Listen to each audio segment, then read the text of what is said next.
Sherman sedang menjalani operasi sedot lemak. Tiba-tiba, tubuhnya menggelembung. Dokter dan suster lari keluar dengan panik. Dokter yang belum sempat kabur terhimpit oleh tubuh Sherman. Sherman menjadi raksasa dan berkeliaran di jalan. Ia tiba di sebuah apartemen.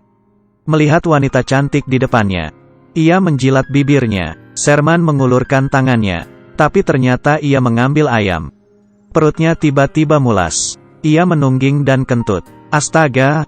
Penduduk sekitar diterpa badai kentut. Nenek itu hampir saja terbang. Seorang gelandangan menyalakan korek untuk merokok.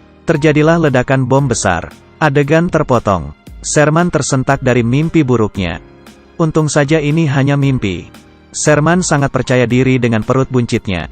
Ia merupakan profesor di Universitas Wellman.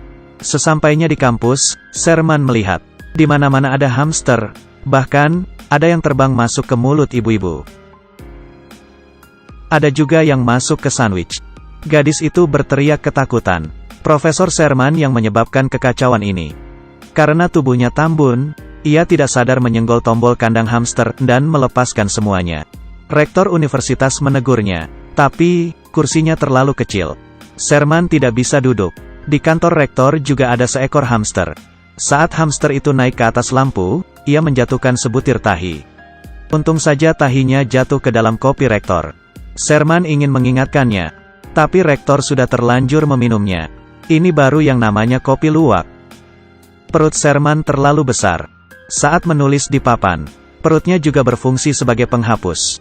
Para siswa menertawainya. Begitulah Profesor Sherman yang humoris. Meskipun gendut bak truk molen, ia memiliki gebetan cantik bernama Carla. Sherman ingin diet. Ia ikut kelas senam, tapi mengangkat kaki saja sudah ngos-ngosan.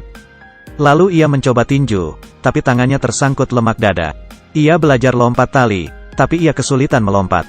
Ia berusaha naik tangga, tapi hampir pingsan. Kemudian, ia malah merusak trampolin. Sherman mencoba angkat barbel, tapi kursinya amblas. Akhirnya, ia mencoba akupuntur. Ternyata, tetap tidak berhasil.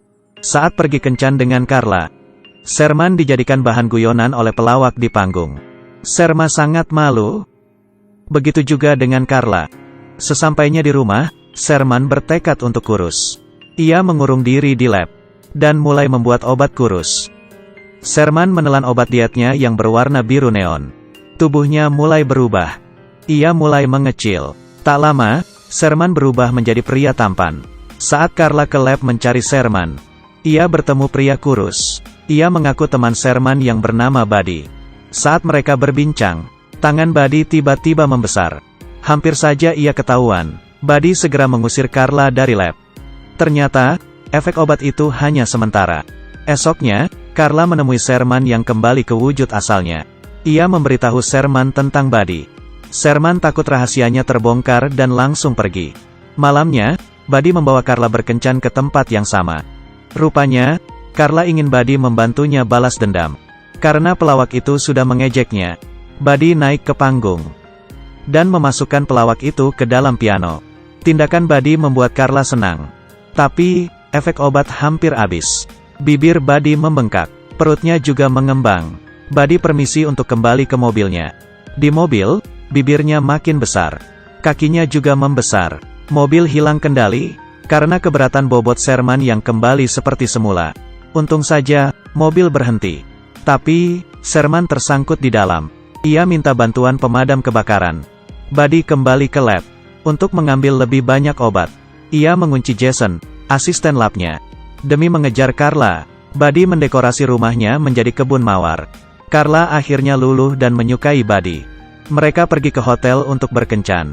Dan kebetulan bertemu rektor. Buddy mengaku ia juga profesor dan merupakan teman Sherman. Buddy berimprovisasi untuk membuat rektor terkesan. Rektor sangat menyukai selera humornya. Buddy terlihat kreatif dan cerdas. Rektor menawarinya pekerjaan menggantikan Sherman. Esoknya, Sherman datang ke kampus. Tapi, rektor berkata bahwa ia dipecat. Sherman tahu, Bud mulai mengendalikan dirinya, dan ingin menjadi ketua lab. Ia juga ingin merebut Carla. Jadi, Sherman ingin memusnahkan Buddy. Sesampainya di lab, Sherman membuang obat diet. Sementara itu, rektor sedang berada di pesta. Untuk menyambut kedatangan Buddy, Sherman minum sekaleng soda. Tiba-tiba, ia pingsan. Ternyata, Buddy yang licik sudah mengganti sodanya dengan obat. Buddy kembali lagi. Sesampainya di pesta, Buddy mengambil sebotol obat diet dan meminumnya supaya Sherman benar-benar musnah.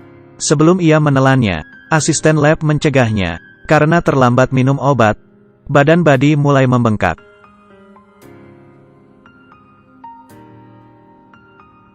Sherman pun kembali. Buddy dan Sherman bergumul di badan itu. Tapi, akhirnya Sherman menang dan meminta Carla berdansa dengannya. Cerita ini mengajarkan kita, jangan mengorbankan mimpi kita hanya demi penampilan. Hidup tidak ada hubungannya dengan berat badan. Oke, ceritaku sampai di sini. Aku Kaki Minyak, teman Sherman. Kalau suka silakan like dan subscribe. Sampai jumpa.